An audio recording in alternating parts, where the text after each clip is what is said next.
Oi gente, tudo bem com vocês? Aqui é a Mika e hoje eu vim compartilhar com vocês a minha opinião sobre Midnight Sun, da Stephenie Meyer. Recentemente foi lançado aqui no Brasil, Sol da Meia-Noite, da Stephenie Meyer, um volume extra ali de Crepúsculo. Na verdade não é um volume extra porque ele não faz alusão à saga original, ele é um ponto de vista ali do Edward contando a mesma história que acontece em Crepúsculo. Então para os fãs isso foi muito legal, muito interessante. Confesso que eu não estava muito animada para esse lançamento porque eu estava esperando que a autora fosse fazer algum spin-off de A Hospedeira, que pra mim é um dos meus livros favoritos da vida, mas tudo bem, né? Depois que teve o hype, todo mundo comentou, eu resolvi ler e eu vim então trazer a minha opinião, porque gente, tem muita coisa para falar desse livro. Tem minha opinião de fã, mas também minha opinião de leitor, então esse vídeo é um compilado das duas opiniões. Eu acho que a gente tem que pesar a nossa nota dessa forma. Mas antes de falar desse livro, não esqueça de se inscrever no canal, estamos quase batendo a meta de 1.000 inscritos, então muito obrigada a você que está assistindo os vídeos, que você está comentando, e me siga nas redes sociais, @blogcapitulo3, e lá eu comento sobre as minhas leituras, falo um pouco mais sobre o meu dia a dia, e aí vocês me conhecem um pouco melhor. Vamos então à minha opinião sobre Midnight Sun. Bom, gente, já falei que o livro é um retrato ali do Edward, da mesma história que Crepúsculo. Então, basicamente, temos o mesmo enredo. Então, o que vai mudar? Basicamente, é só os pensamentos do Edward, o que ele estava fazendo paralelamente ao que a Bella estava fazendo na história. Então, é bom pra gente poder conhecer um pouco mais a família dele, sobre os seus pensamentos, o que ele pensava quando ele estava no refeitório, qual foi a primeira impressão que ele teve da Bella. Então, todas essas respostas são solucionadas, são respondidas nesse livro. E o legal dessa história é conhecer um pouco mais do nosso personagem favorito, que é o Edward, né, gente? Ele é maravilhoso, um amor. E a gente entende que ele é um personagem complexo, um homem que pensa demais antes de agir. Então a gente vai ver todas essas coisas ali no início de Midnight Sun, quando ele é nos apresentado. E vamos também entender um pouco mais as relações familiares do Edward. Então vai ter um pouco mais da sua família presente. Algo que não ficava tão explícito ali em Crepúsculo, já que a Bella não era tão bem aceita assim pela Rosalie. Então a gente vai ver um ponto de vista ali do Edward em relação à irmã dele não aceitar a Bella inicialmente, mas tem uma troca ali também com a Alice, que foi muito, muito legal de ver. E também o amor que ele sente pelos pais, que é a Esme e o Carlisle. Isso vai ser realmente colocado à prova nesse livro.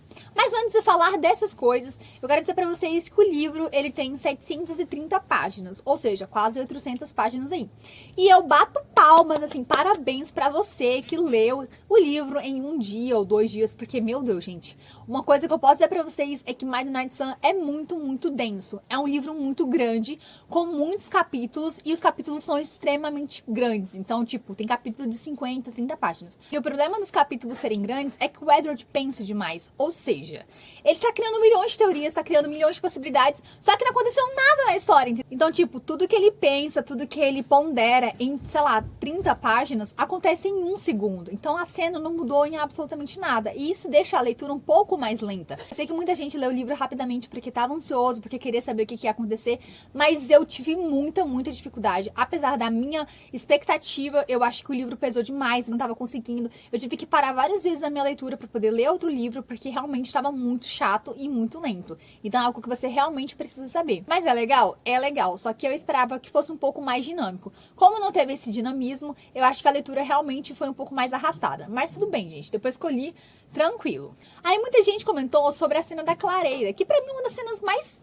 Tipo assim, não é uma cena uau, maravilhosa pra mim. A minha cena favorita é a cena do beisebol. Pra mim, é a melhor cena de todas. Mas eu sei que muita gente tinha expectativas por essa cena, porque é quando o Edward vai mostrar que ele brilha ali no sol. Então, essa cena tem um significado completamente diferente do que tem pra Bella em Crepúsculo. Então, foi uma cena que realmente muitos estavam esperando. Eu, inclusive, estava esperando essa cena. Mas, spoiler pra você, essa cena demora muito pra acontecer. Na verdade, ela vai acontecer ali entre os capítulos 16 e 17. E a história como um todo tem 30 capítulos.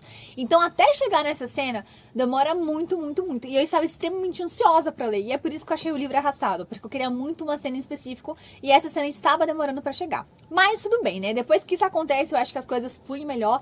Eu consegui me habituar em um pouco os pensamentos do Edward. E eu acho que eu tive uma boa experiência em relação à leitura, assim, né? No geral. Mas, gente, foi difícil. Realmente foi muito difícil conseguir terminar essa história. Porque... cara, parece que eu li ele e não saía do lugar. Isso não quer dizer que o livro seja ruim. Não quer dizer que o livro seja ruim. Mas ele tem realmente um ritmo mais lento. Eu acho que vocês precisam saber disso. Se você não sabia, saiba agora que se você tiver com muita expectativa, vai minando um pouco suas expectativas pra você não se decepcionar. É notável que a autora, ela mudou a personalidade da Bella, porque quando a gente lê Crepúsculo, a gente sabe que a Bella, ela é uma menina um pouco retraída, até um tanto sem graça, digamos assim. Só que quando a gente vê ela pelos pensamentos do Edward, a gente enxerga uma personagem completamente diferente. A Bella, ela se torna mais interessante, mostra que ela tem ambições na vida, gosta de específicas coisas, então a gente tem um outro olhar sobre ela, né? E é interessante isso porque eu não conseguia ver a Bella como uma protagonista que eu fosse gostar a longo prazo. Eu gostei dela quando eu li Crepúsculo, mas eu não conseguia me identificar porque eu achava ela muito, muito sem graça. Mas glória a Deus que Stephenie Meyer resolveu mexer ali um pouco com a personalidade dela e mostrar que ela é uma menina muito mais interessante do que aparentava ser. E a gente também percebe que a Bella, ela não tem uma autoestima muito grande, sabe? A gente percebe que ela fica se colocando pra baixo. A Bella meio que se menospreza. E o Edward, ele vai exaltando todas as características que até então não eram tão explícitas assim em Crepúsculo. E eu gostei muito disso porque trouxe uma personalidade muito mais legal, mais instigante da gente poder acompanhar. Você já sabe, né, gente? O Edward, ele é um personagem complexo, como eu falei pra vocês. Ele é um personagem que pensa demais. Um homem que, apesar da tenridade com que faleceu, ele já teve muitos aprendizados na vida, né? Então é interessante ver como ele enxerga as coisas de uma maneira um pouco mais poética, um pouco mais filosófica. Isso é muito legal, eu gostei muito disso. Ele pondera muito sobre as ações dele, o que isso vai refletir na família. E é muito legal ver a conexão que ele tem com a Alice, né? A Alice, ela tem o poder de ver o futuro e o Edward consegue ler os pensamentos. Então eles trocam vários diálogos ali só entre eles através dos pensamentos. Eu achei isso muito legal, porque a gente pode conhecer um pouco mais a personalidade dela. A gente já sabe que ela é divertida, que ela é super gente boa, mas é legal ver como ele enxerga ela, né? Também temos mais contato com o Emmett e a Rosalie, que eram aqueles personagens que a gente não conseguia entender direito, porque a Bella não era muito chegada nos dois, mas dá pra perceber que a Rosalie tem uma grande reserva em relação à Bella, justamente porque ela tem muito medo que o Edward coloque tudo a perder, então eles acabem sendo descobertos, digamos assim. Então ela mostra um certo ressentimento ao longo do tempo, e a gente vai percebendo que isso vai afligindo muito a relação dela com o irmão. E é claro que nós temos o Carlisle e a Amy, né, e o Jasper. O Jasper, eu acho que ele não tem tanto destaque aqui. É interessante entender um pouco mais do poder dele. Ele consegue mexer, controlar as emoções das pessoas. Então isso ajuda muito quando a Bella, ela é colocada em xeque ali com o rastreador, que é o James, né, o nosso vilão desse primeiro livro. Mas eu acho que ele não teve tanto destaque. Eu acho que ele tem mais destaque em Eclipse mesmo. E nós temos o Carlisle e a Esme. A Esme é uma mãezona, assim, maravilhosa, acolhe todo mundo. Mas é o Carlisle que se destaca porque ele é um paizão, gente. É incrível isso. E assim, a forma como ele interage com os filhos, interage com as pessoas que não são vampiras também é muito interessante. Ele é um personagem maravilhoso, eu amei a forma como a autora desenvolveu ele, então se tivesse mais livros sobre o Carlisle eu ia adorar conhecer mais a sua história. E temos também, gente, o ponto de vista do Edward em relação a Jessica e o Mike. Eu não sei se vocês lembram que quando a Bella chega ali em Forks, ela é bem recebida por esses dois personagens. Então são pessoas bem constantes na vida escolar da Bella. Só que você percebe que a Jéssica, ela não é uma boa amiga. Ela, na verdade, me pareceu muito, muito invejosa, muito ciumenta. Todos os pensamentos que ela tinha a respeito da Bella são pensamentos bem ruins, assim, eu acho que de uma amizade bem tóxica. Ela não é uma pessoa muito legal. Algo que você nunca conseguiria perceber lendo Crepúsculo, porque, né, a Bella não tem como descobrir os pensamentos dessa amiga. E o Mike, gente, o Mike, meu Deus, cara, ele é um completo idiota. E isso não fica explícito nem no filme e nem no livro. Eu achei interessante porque o Edward traz esse contraponto desses personagens. Mas é claro que Midnight Sun tem várias problemáticas. Não em relação ao livro em si, mas a história como um todo, né? A saga Crepúsculo tem algumas problemáticas. Ela foi lançada lá em 2007, eu acho, 2008. Não lembro, vou deixar o tempo certo pra vocês. Mas naquela época a gente era meio que cego pra algumas situações, algumas coisas que eram explícitas ali que a gente não entendia. Eu vim então falar dessas problemáticas que eu encontrei. Eu acho que hoje nós temos um olhar mais crítico sobre certas coisas. É óbvio que naquela época, quando foi criado, ninguém falava muito disso, ou porque a gente não tinha esse olhar crítico, ou porque a gente não percebia. Mas lendo Midnight Sun, eu tive esse insight e eu acho que seria legal a gente discutir aqui. Primeiramente, quando o Edward conhece a Bella nesse livro, ele resolve que não vai comê-la, não vai matar ela. Eles meio que começam uma amizade, onde eles vão se descobrindo, onde ela vai tentando entender quem ele é, assim como ele também tenta entender um pouco dela, já que ele não consegue ler os pensamentos dela. E a Bella tem uma conversa muito interessante com ele, que é onde ela vai contar os seus planos pro futuro, né? o que ela quer ser. E ela fala que ela gostaria de ser professora porque ela gosta muito de ler, ela é apaixonada por literatura. E eu achei isso, tipo, um fato muito esquecido no filme e muito esquecido no livro Crepúsculo, porque eu não lembro da Bella lendo tudo isso que ela fala pro Edward em Midnight Sun.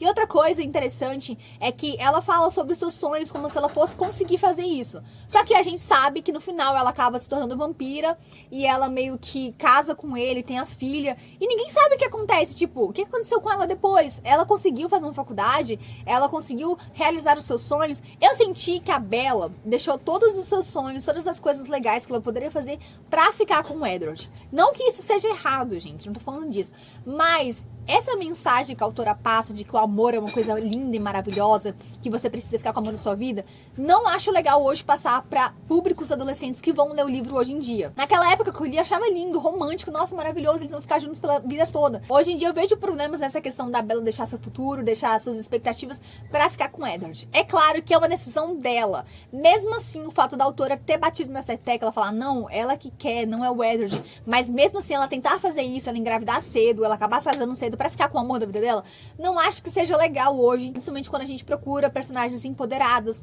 personagens que não precisam de um homem pra ser feliz, não precisam encontrar um amor pra ser feliz. Então, esse é o tipo de coisa que hoje me incomoda. E me incomodou sim ver a Bella fazer isso, porque eu sei que no final da saga ela acaba se casando, acaba tendo filho, enfim. E a falta dessas respostas também me incomoda, porque no final de Amanhecer a gente não sabe o que acontece. Óbvio que a autora falou que vai ter, né, os livros novos. Mas, gente, não sei vocês, mas eu fiquei com a impressão de que ela resolveu criar esses livros novos só porque ela viu que Midnight Sun teve muito sucesso. Obviamente que você trazer um livro de 10 anos atrás que fez muito sucesso pros dias atuais, com certeza vai fazer sucesso pros fãs. Mas eu fiquei com a impressão de que ela queria ganhar um pouquinho de money, trazendo, revivendo, né, essa história. Então isso meio que pesou um pouco também. Eu fiquei, gente, será que ela realmente queria fazer isso pros fãs? Ou ela só tá querendo ganhar dinheiro? Fiquei com essa impressão, mas tudo bem. Eu acho que isso a gente vai poder constatar quando esses livros saírem e se saírem. Outra coisa que a autora pontuou bastante nesse livro é a forma como o Edward começa a enxergar a Bella. Primeiramente, ele tem aquela sensação de que ele vai matar ela porque o sangue dela é muito gostoso, sabe? Então, ele tenta se conter várias vezes pra poder não matá-la. Depois de um tempo, a Alice tem a visão, né, de que, na verdade, a Bella é o grande amor da vida dele. E ele muda totalmente a sua perspectiva, o jeito como ele enxerga ela. Isso é muito legal, isso é muito interessante, porque mostra que ele não enxerga mais ela como uma humana qualquer, mas sim como o amor da vida dele. Eu gostei bastante disso porque eu sou romântica. Mas tem duas questões aqui que me incomodaram. A primeira é o tempo muito rápido que eles se envolvem. Por exemplo, em Crepúsculo, a gente entende que a Bella tá tentando desvendar quem é o Edward, por que ele tá sumindo, por que ele aparece do nada, fala com ela. Aquele jogo de gato e sapato que a gente não entende direito o que tá acontecendo.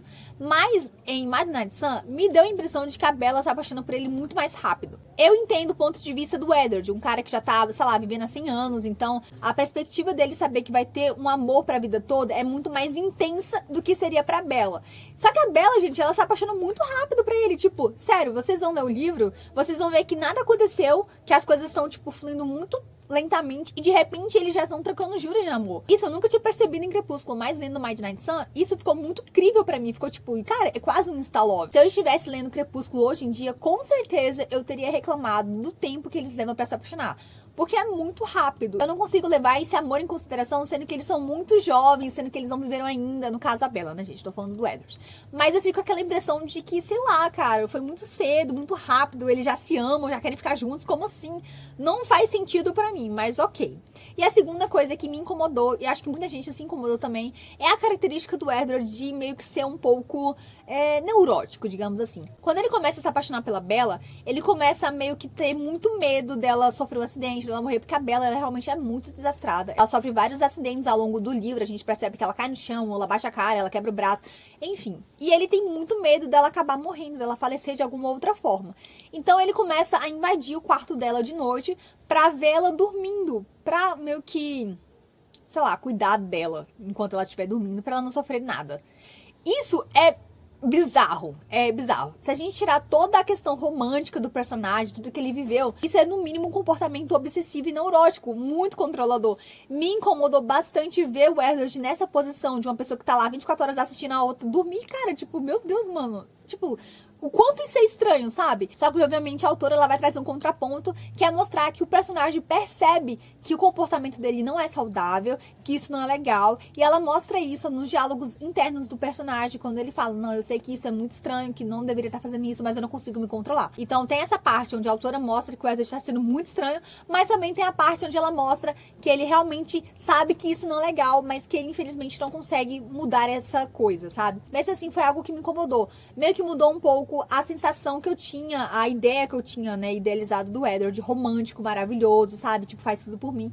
Eu acho que isso chegou um pouquinho no limite, assim, da bizarrice, do que não seria legal. E por último, algo que realmente, o que eu percebi, é que a Bella passa muito pano pro Edward. Quando o Edward vai contando pra ela as atitudes que ele tem tomado ali nos meses anteriores, no caso de entrar no quarto dela, dele ser um assassino, das sensações que ele teve de querer matá-la, a Bella constantemente passa pano pra ele. É claro que ela tá apaixonada, mas tipo, gente, hello, isso não é normal, o comportamento dele não é normal. Você não pode aceitar uma coisa assim como se fosse, não, tudo bem, tranquilo, sabe? Ela passa muito pano pro Edward. Eu também passo pano pra ele, gente. Mas, cara, eu acho que isso não poderia ser tão escancarado assim no livro, entendeu? Eu acho que poderia ser implícito. O fato da autora ter escancarado isso foi uma coisa que meio que fiquei tipo... Stephanie, o que você quer dizer com isso, entendeu? O que você quer dar de aprendizado para os futuros leitores de Crepúsculo? Não sei. Mas eu fiquei com essa sensação esquisita de que a Bella passava pano para as atitudes dele. Apesar de que ele fala que as atitudes dele são reprováveis e mesmo assim ele acha estranho quando a Bella resolve então dar uma... Não, tudo bem, não tem problema. Ele também acha estranha essa atitude. Então fica meio que, tipo... Cara, se um personagem fala que tá uma coisa errada, que ele não gostaria que passassem pano, por que você tá passando pano? Não entendo, né? Mas tudo bem, tá no enredo, vamos deixar no enredo. Apesar das minhas incontáveis reclamações sobre o enredo de Crepúsculo, não quer dizer que eu não gostei do livro, gente. Eu gostei muito, eu sou fã do livro, é um dos meus livros favoritos, tá aqui. Eu tenho ele há, sei lá quantos anos, 8 anos, 10 anos. É um livro que mudou minha adolescência, eu li umas 500 vezes. Gosto muito. Gostaria mais se tivesse um prequel de A Hospedeira, com certeza. Mas é um livro que mexeu muito comigo, porque me lembrou muito a adolescência. E eu acho que isso pesou muito na nota das pessoas. As pessoas passaram sim um pano para as atitudes do Edward, para os problemas que tinha no enredo, para as coisas, porque são fãs. E eu também fiz isso. Mas eu também levei em consideração a minha opinião como leitora. Uma leitora que já tem um pensamento mais crítico, onde eu sei o que é politicamente correto. Então, eu gostei muito do livro. Achei ele lento? Achei ele lento. Tem problemáticas? Tem problemáticas. Mas indico, com certeza. Porque é uma obra maravilhosa que traz um personagem em xeque que a gente queria muito conhecer. O Edward é um personagem que a gente se interessa, sabe? Que a gente quer saber como ele é, o que ele tá pensando, o que ele tá fazendo.